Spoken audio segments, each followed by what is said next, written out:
lights here and we'll get started. Alright, today I want to review that parallel line idea with all the different types of angles corresponding, alternate interior, alternate exterior, same side interior, all that good stuff. Do you know how it works? Do you know how to apply it?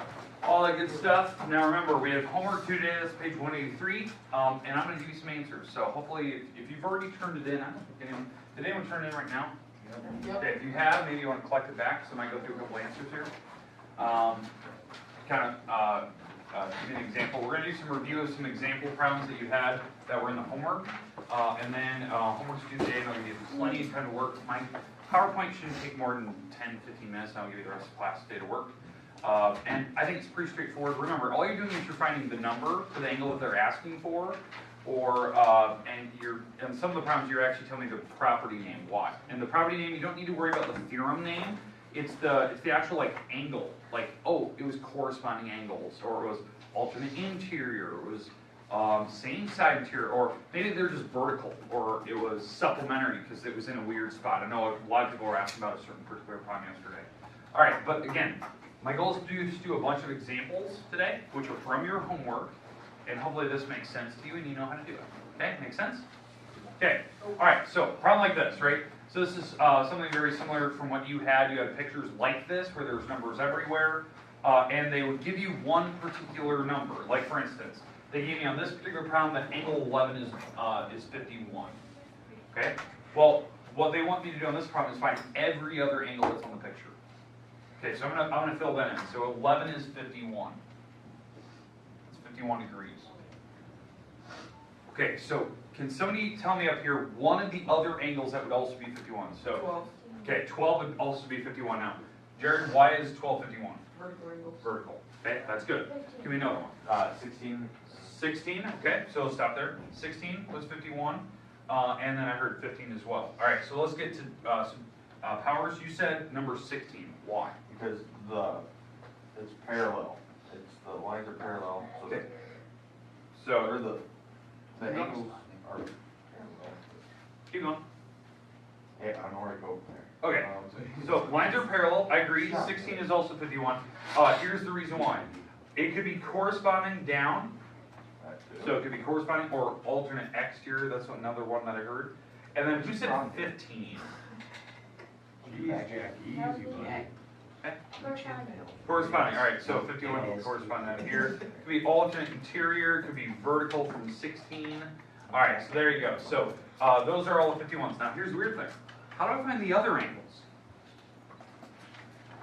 Since 12 and 10 are supplementary, you take 180 minus 51. Yeah. And do 129. Yeah, exactly right. These angles had to be supplementary. They're right next to each other. They make a straight line. They're a linear pair. So these two have to add up to be 180.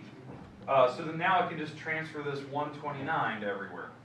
You know, by vertical, alternate interior, vertical again, or I could go corresponding down to there. Also, the other thing is like the ones on the inside, they're called the same side interior. These have to add up to be 180. That's how you do your problems. Like that's how easy they should be. You can bounce numbers everywhere. Just having one number and knowing that we had parallel, like Jack was saying earlier, you can pretty much put all the numbers everywhere. So does that make sense? Okay. Now, I don't think that was one of your homework problems, but let's get to one that may be from your homework. Okay. I think there's the next one where you have to draw an extra line. Nope, not yet. Okay. Alright, that's the one coming next. Okay, so in this particular problem, you have a bunch of lines that are parallel. We have the 3 lines going up and down, these are vertical, and the ones going are vertical, these are parallel, I should say, and then the ones going horizontal are parallel. So just keep that in mind. I don't have the arrows everywhere, but go with it. So we have 1, 2, 3, and 4. Okay? And there was one particular problem. The reason why I bring this one up, there was one particular problem in the book. I think it was like number 7 or something like that, where they gave me, let's say they gave me this angle. Let's say that they said it was like 40 degrees. Okay? And they wanted you to find angle number 3. It was something very, very similar to that in your book. I think it was problem number 7. And a lot of people were asking, like, Ward, those aren't anything, right? They're not alternate interior, because alternate interiors would be 2 and 3. They're not alternate exterior, that'd be 1 and 4. They're not corresponding because the one would go here, right? So a lot of people are like, Ward, what is it? I don't understand, like, what's the property name? Well, if we transfer the 40 down to here, right, so I'm gonna put the 40 right there for corresponding, what do these two have to add up to? 180, that's called supplementary, that's how you correct that. That would be the property name that I would say. Because they're next to each other now, and 3 and angle number 1 are supplementary from each other. And so that would be the property name, and now we can figure out that this one would have to be 140, because that would be 180. And now I can bounce these around. The 140 can transfer to here because of the alternate interior. The 40 can transfer down here and all that good stuff. Does that make sense? It was just, this is one of the problems I picked just because of that weird situation. I think it was problem number 7 in that. But it was something very, very similar to that. Okay, so just be cautious of that. Mullins, you got a question? Yes, go. All right, now, I know I had some other numbers in here. I'm going to avoid it because this is the only one I want to do. All right, so next one. I believe this is the one that is directly out of your homework. So, find the measure of each angle, and they give you stuff like this. Okay, and I know a couple of your problems did have algebra like that. I want to make sure that you know how to do it, right? So the first step, you got to figure out, I'll label the picture with what they give me. So they give me angle number 5 is a 10x minus 5, 10x minus 5. And they gave me angle number 1 is a 4x plus 13. Okay? All right. Now, once I have those labeled, what can you tell me about the two angles that I have labeled now? Corresponding. They're corresponding. They're corresponding to each other, right? One's outside the parallel lines, one's inside, and they are directly on the same side of the transversal. So they're corresponding. But what's true about corresponding angles? They're the same. They're equal. I could set them equal to each other because they're corresponding, so I can set them equal and actually solve. Now, if they were, let's say that instead of giving you angle number 1, you're going to give you angle number 4 here, well then they're same side interior, these would have to add to make 180. So it would add them to the equal to 180. So that's just things you have to think about in this problem. I know you have a couple problems you have to do that. And so I have to solve this, so I'm going to subtract the 4x across, this makes 6x, right? So I subtract the 4x over here. I'm going to add the 5 across, so that makes 18. And then divide by 6. So my x is a 3. Now, the question is, find every angle. What do I have to do with the 3? Plug it in. You have to plug the 3 in. If I plug the 3 in, that's 30 minus 5, so this would be 25.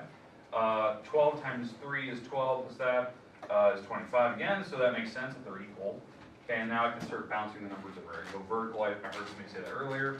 I could go vertical, vertical, and then these angles that are next to each other would have to be like a 155. I can bounce that all around. Because of vertical corresponding to vertical, or that, or alternate interior, however you want to think of that. Okay. Questions, comments about how that works? That was just one of the problems I saw.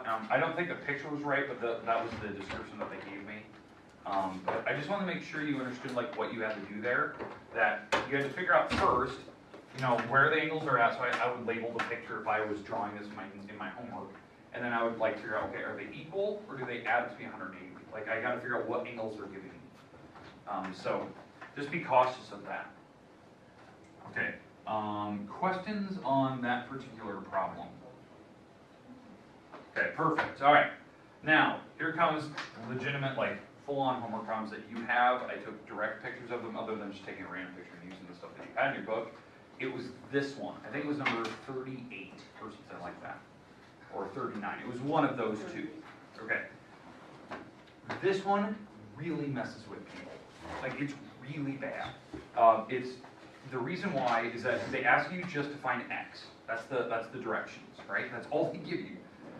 But they don't give you any hints. You need to draw what I call an auxiliary line. You need to draw an extra line on the picture that will help you. What I mean by that, if there's one particular spot, I'm going to draw an extra line. I'm going to put a line right here. Okay? And I'm going to put that line in such a way that it is perfectly parallel to the other two. Okay, does that make sense? That's an auxiliary line. It's adding an extra line to the picture. You can always do that, right? You can put a ruler down, draw a line, and I just want to make sure it's parallel. The reason why I'm doing that is because I'm going to ignore the 72 for right now. We'll come back to this here in a second. I'm ignoring it because I just basically cut it into pieces. And I don't know what the pieces are. They're not perfect like 36 and 36. They're kind of random. Okay, so now I got rid of the 72. So now that I've drawn this extra picture and this extra line, I can now start transferring numbers around the picture. What I mean by that is since these lines are parallel, these lines, like this blue line and this line, this angle can now hopscotch in. Because what type of angle is that now? Supplementary. No, not supplementary. Corresponding. It's corresponding. And so I can move the 50 here now. And a lot of people are like, well, Ward, there was a 72 there.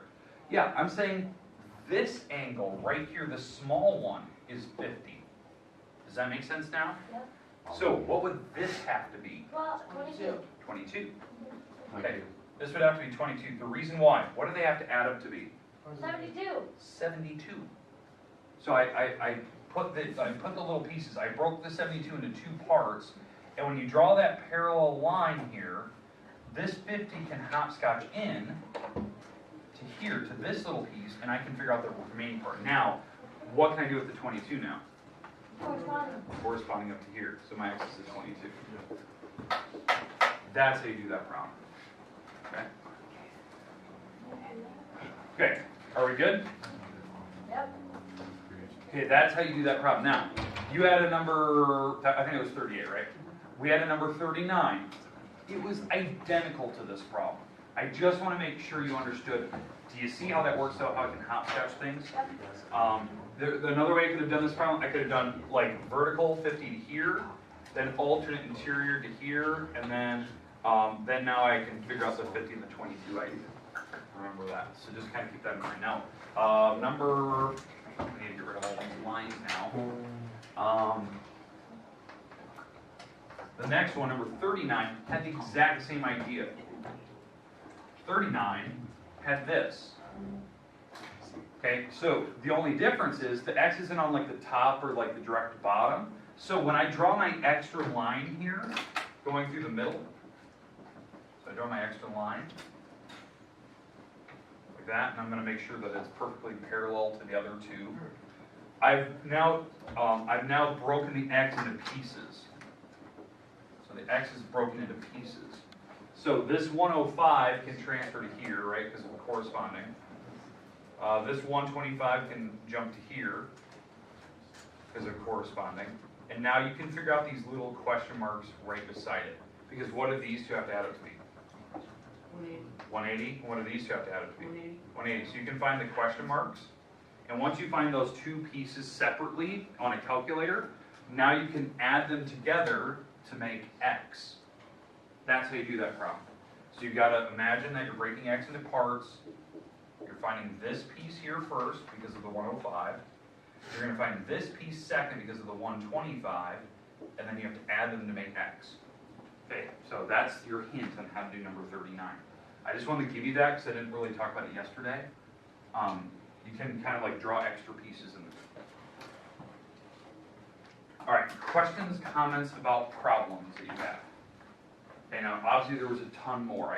Just giving you random examples here of like extra problems that I saw, something like this, where they give you an angle like 5 and 7, and you got to figure out what they are and figure out the rest of the picture. So if I figure out X, because 5 and 7, by the way, are equal in this picture. Corresponding. Yeah, they're corresponding, so they're equal. So I can set these things equal to each other and solve for X. Once I have X, plug it back in, so I know these angles. And now I can start transferring angles around. Like the 7, let's say I figure out X, and I figure out that number, I can transfer the number right here. And now these two have to add up to be 180. And so once I have this number, because this angle, let's say it's really small, I can figure out angle 8, and angle 8 can transfer to here, and then I can figure out angle 6. In fact, 6 and 7 would be alternate exterior. The 7 bounces here, and they're alternate exteriors. So they have to be the same angle. So that's the way you can do your problem. I know you had one that was very similar to that in your homework, where you had to bounce numbers around. But the problem is you got to figure out, are these equal? And it was, because it corresponded. Okay? Other types, I could give you 6 and 8. So if you transfer 6 and 8 down here, so if I transfer 6 down, you have to realize like these aren't equal to each other because of where 6 and 8 are, but they have to add up to be 180. So if this was my problem, and I transferred, you know, the 4y minus 25 down here, so I transfer this down here, and this was a 4y, you need to think about, like, these have to add to make 180. So you might have to do this on your problem. And there was one problem in particular in your homework that you had to do that and solve for x. Or solve for y, I guess. And then plug it back in. Okay, because not every time, your angles will not be equal every time. Sometimes you have to solve for it. Okay, but homework that I gave you yesterday, so I'm going to give you plenty of time today to work on it, was this. Okay, it was 1 through 6, 8 through 19, 24 through 29, 38, and 39. These are due today, so make sure you're working on it. You have 23 minutes to work on it today.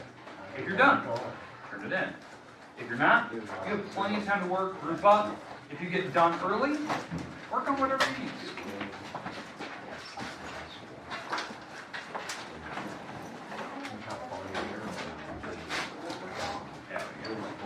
Was there regular extra time? Didn't have to. We'll overbuild it. Eli's worked on it.